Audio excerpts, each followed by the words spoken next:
Mr. Perfect does a quick interview with Diesel. Again, microphone technique, guys. Terrible. It's nice to see Perfect around. I like Perfect around. Yeah. I wish he'd been backstage more. He would have got better at his job. But what you see here is you see Diesel, Kevin Nash. Now, Kevin Nash has handed in his resignation. He knows he's going to WCW in a couple of months' time. And he has checked out. He has checked the fuck out. They don't call me Big Daddy Cool for no reason. I don't sweat the little things. Or the big things. It's no Austin 360. No, it isn't. And then he sort of goes, shout something. And he goes, oh, this is dreadful. Undertaker, you're a big obstacle. Tonight, Big Daddy takes cool of you. And then, Shawn, good luck. I'll get you next. Okay, I guess that's what Big Daddy's got to say. Back to you, Jerry the King Lawler. And go ahead, McMahon, you can talk too if you want. Sitting there smiling smugly because he's going, I don't have to be good anymore, I just have to wait and then I get all this money. And he just could not give a monkeys. And Mr. Perfect, brilliantly, a little troublemaker, he just turns and he says, go on, McMahon, you can talk to him too. And Vince just goes, yep, right. And what I like about Kevin Nash is when they zoom in on his face, his features are quite soft. Yeah. Under the beard and the fact that he's about 7 foot tall and square and muscular, he's actually got quite soft features. Quite an adorable little face. And Razor Ramon, who leave at the same time. I didn't realise this at all when I was younger, but I look at them and I go, God, if you were in a club with those two, they would just be mobbed. They are two such sort of good-looking, handsome men, and they're cocky. And oh man, if you're in a club, the other thing they do is they throw a drink at you, and then they go, "Hey, what you gonna do about it, Pee-wee?" I go, "Hey, Vince, you talk to him." Yeah, you're right. All right.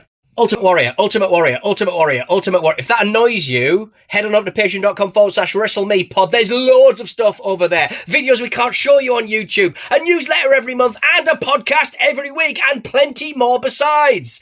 Patreon.com/WrestleMe, Ultimate Warrior. Stone Cold Steve Austin with the $1 Million Man Ted DiBiase versus Savio Vega. Right, so Stone Cold Steve Austin, he's a big part of the wrestling for later years. He is. You wouldn't guess it from this match, would you? No, he looks almost handsome and young. You would never have watched this match at this time and gone, he's the future. Yeah, it's mad. What there is here is you've got a bloke who nobody thinks is any good. Yeah. He wrestles, they love the way he wrestles, but he's boring. So he's been fired from WCW because he's been injured, and they fire him by FedEx, just get rid of him. And the reason given really is they go, you're a great wrestler, they said, but you're never going to shift any merchandise. Right. And he comes here having spent a little bit of time in ECW where he's done some really good promos, he's worked really hard, he's developing a persona. Right. And here he comes in as the ringmaster originally, a really boring sort of, oh, you're the master of the ring, just black trunks. They give him Ted DiBiase, the $1 Million Man, and the $1 Million Belt as a way of going, he's special, but also because I don't think they trust him on the mic. Yeah, okay. They're like, give him someone who can speak. Yeah. And so you get Stone Cold, and he comes out, and he's got a bit of fire in him, and he's there with Savio Vega, who is a long-term veteran from Puerto Rico, used to perform as TNT, and they have a match that's okay, it's fine, but you would never, ever in a million years have watched this and gone, that guy will revolutionise the business, and he will do it almost single-handedly, and he will drag everything up with him. It's fascinating to see Stone Cold when no one realises he's Stone Cold Steve Austin. It's so odd. He's got one big elbow pad and one small one. I didn't understand why. No, that's probably the gimmick he had or something. They go, this is, what's your gimmick? I've got big elbow pad, small elbow pad. Eric Bischoff's going to really learn his lesson.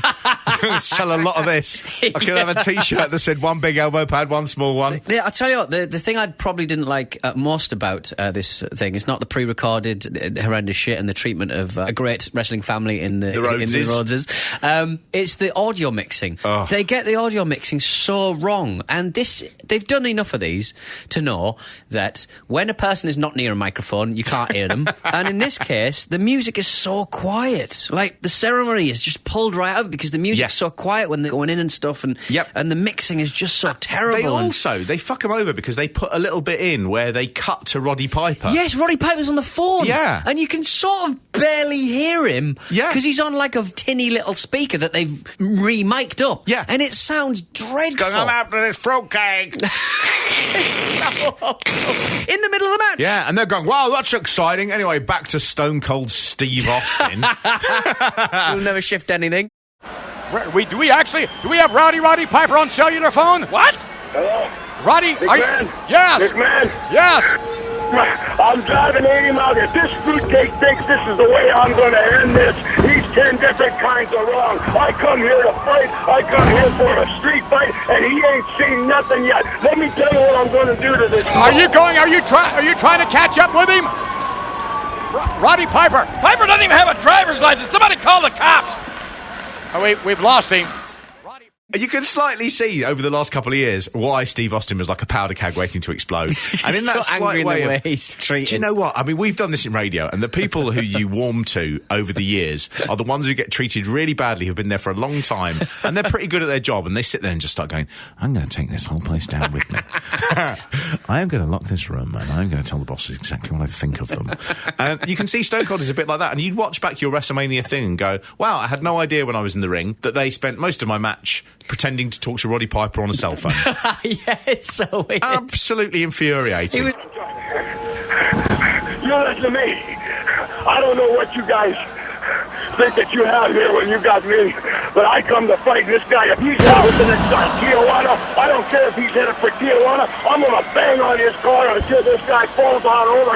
Listen, folks, I come here to make a man out of this fruitcake, and that's exactly what I'm going to do. And I'll tell you something else with this act. Well, Rod, what's going on out there? It was such a strange mix as well. I don't know. It's just cutting to that was such a strange thing. Enjoy these bits where it's impossible to tell he's going to be the biggest star of all time. Enjoy him. Thrilling. Incredible. So this is the last time that Austin fades into the distance. From now on, he's Stone Cold Steve Austin. So Thrilling. good. That's so good. And a double axe. Down goes Steve Austin. No, down goes Savio Vega. Beg your pardon. Stop him. I beg your pardon? I just said stomp him. That's what you do when you get a man down. Put the boots to him. He heard you. Stone Cold Steve Austin and Savio Vega here at WrestleMania. Next match is The Undertaker with Paul Bearer, of course, defeating Diesel. That's a good impression, that. It's People will think that was played in. It wasn't. I'd done it with my mouth. There's a bit, I've done it with my mouth. Paul Bearer, sort of, you know, like he does that kind of disgusted kind of look, like The Undertaker's there, and he looks at The Undertaker and looks away, like he's disgusted. He's like, ooh, gross. The man I have to drive in a car with all the hours of the day. I'm disgusted by him. With his cartoon purple-coloured hand things. His gloves, like loose. embalming gloves. Quite loose. The purple sort of flappy and slappy. He's got a bit Old West. He went a bit Old West for a bit, and now he's kind of like he's less cartoonish now, I suppose. They've definitely got his look down. They're beginning to work out there's something special about him. Yeah. And they're sort of making him have these... This is probably his best WrestleMania match up to this point. Kevin Nash's Diesel is not that interested. The very fact he comes out and on his trunks it says Big D, like Big Dick, you know, and you can see him smirking about that the whole way. And it just becomes that, you know, you swaggering twat. It's great when he gets tombstone. Yeah, but brilliant. This match as well, it was dull. Yeah. It just didn't pick up at all. Paul Bearer at one point just got the power of the urn in his weird cat his little my Undertaker. I'd see if I do it. It goes into the pigs from the raccoons. That's very good. That was played in. That was played in. But he's got like a cartoon sort of ant voice, like sort of, I'm a ghost man, I think. So weird. Are you a good embalmer? Because it seems to me like you're not very good at like empathy and things. You're just rubbing an urn. We just want to give Nana the best. Sorry. Is she dead? Yeah. What are you doing here? There's a bit where Diesel walks over and the camera goes on to him and he goes, better perform. And he just goes, no you don't. And the camera goes back and Diesel's long gone. Really good. I was watching this on the network and there was a bit, it lasts about, 15 seconds, where the picture just drops out and it was black. And I was like, a bit weird. And it flickers and then it comes back on and it goes off again. So I rewound it and it wasn't like my internet playing up. Right. it's just a bit on the network where I don't think anyone's watched this match since it's gone up. And no one's... Oh, it's buggered. Yeah. But no one's seen it. Just us. They're only watching it for Stone Cold Steve Austin's WrestleMania debut. Yeah. God, this I found boring, but weirdly, I mean, it doesn't quite get any better. It just... and it's a pedestrian match. I saw, speaking of running, I went to see the movie, is it Full Time, or basically the new film with Dave Bautista? Yeah, and it's a terrorist attacking a football stadium. It's a terrorist attack, yeah, in the Berlin ground / West Ham's Upton Park ground. Before they knocked it down, they filmed a little something with Dave Bautista. Before he kind of made Guardians 2 and was in Blade Runner, and I do like that man, and I think he deserved a little bit better. Yeah, they've obviously sat on that for a bit, haven't they? Yeah, they sat, and also it's coming out. This is now worth billions. Oh, honestly, there are some scenes. It's basically Die Hard in a thing. And they make him run around too much. Make him run around. Nobody wants to see Dave Bautista run around. No. It's like there's a football mascot who's a boiler. It's just a boiler, basically, with legs and arms. And he looks like Dave Bautista running around. Where's he the mascot for? It's for, like, Northampton Town or something. Northampton been bought by a sort of Japanese teenage girl? It's so weird. It's a running boiler. Yeah, it's a boiler. And he looks like... He just runs around too much. And you keep seeing his jeans. They're really big jeans, because he's a big guy. You just think...